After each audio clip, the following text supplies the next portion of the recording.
मराठी भाषिकांवरील अन्यायाला कायदेशीर संरक्षण हवं असं मत राज ठाकरे यांचं असल्याचं उदय सामंतांनी म्हटलं आहे। सामंतांनी आज राज ठाकरे यांची भेट घेतली। दरम्यान कारवाई संदर्भात पोलीस आणि जिल्हाधिकाऱ्यांसोबत चर्चा करणार असल्याचं देखील सामंतांनी यावेळी म्हटलं। मराठीचा सन्मान टिकला पाहिजे हीच राज ठाकरे आणि सरकारची भूमिका असल्याचं सामंतांनी यावेळी स्पष्ट केलं आहे। मंत्री उदय सामंतांनी राज ठाकरेंची शिवतीर्थवर भेट घेतली।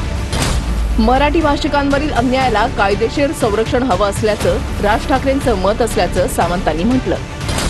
कारवाई संदर्भात पोलीस आणि जिल्हाधिकाऱ्यांसोबत चर्चा करणार असल्याचं देखील सामंतांनी म्हटलंय। मराठीचा सन्मान टिकला पाहिजे राज ठाकरे आणि आमची ही भूमिका असल्याचं सामंतांनी म्हटलं। राज ठाकरेंनी मराठीच्या आग्रहाबाबत काही सूचना केल्याची माहितीही सामंतांनी दिली। राज ठाकरेंच्या भेटीनंतर मुख्यमंत्री आणि उपमुख्यमंत्र्यांशी आपण चर्चा करणार असल्याचं सामंतांनी म्हटलंय। बँकांमध्ये मराठी भाषेचा वापर झाला पाहिजे यासाठी मनसे आक्रमक झालीय। याआधी 22 फेब्रुवारीला दोन्ही नेत्यांची भेट झाली होती। मराठी भाषिकांवर काही ठिकाणी अन्याय केला जातोय, दादागिरी केली जाते, त्याच्यातनं काहीतरी मार्ग काढला पाहिजे आणि त्याला कायदेशीर वलय असलं पाहिजे असं राजसाहेबांचं मत आहे आणि त्या संदर्भात त्यांनी मला या ठिकाणी बोलवलं होतं। भाषेचा सन्मान हा कायमस्वरूपी टिकला पाहिजे हीच भूमिका माननीय राजसाहेबांची आणि तीच भूमिका शासनाची। औद्योगिक क्षेत्रामध्ये देखील मराठीचा वापर अतिशय चांगल्या पद्धतीने झाला पाहिजे, पण अशा गोष्टीवर सक्ती करणं योग्य नाही। आज महाराष्ट्रामध्ये ज्या बँका आहेत ज्यांचा डायलॉग कायमस्वरूपी सर्वसामान्य मराठी माणसाची होत असतो, ज्या काही संस्था आहेत ज्यांचा डायलॉग कायम सर्वसामान्य मराठी माणसाची होत असतो, जे व्यवहार आहेत ते मराठीमध्ये झाले पाहिजेत ही आमची भूमिका आहे।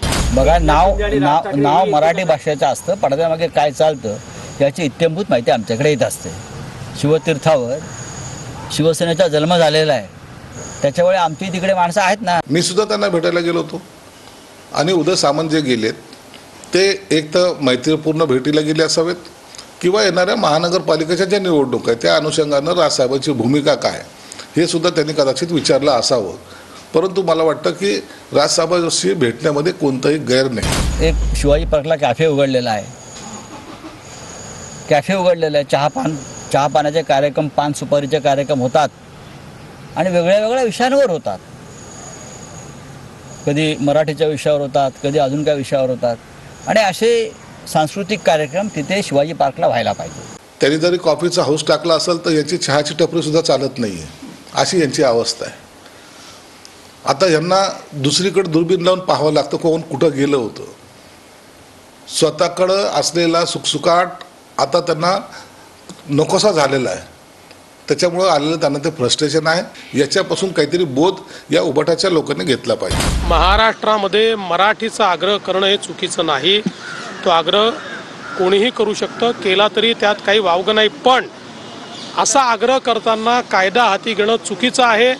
कायदा जर हाती घेतला गेला तर कडक कारवाई केलीच जाईल। मराठी भाषेचा वापर बँकांमध्ये आणि सगळीकडे झाला पाहिजे। आम्ही नाही सांगत, RBIचं 2014चं परिपत्रक आहे, ते परिपत्रक सुद्धा त्यांच्याकडे दिलेलं आहे आणि मला असं वाटतं जर कायदा बँका पाळत नसेल तर शिक्षा आम्हाला करणार का बँकांना करणार?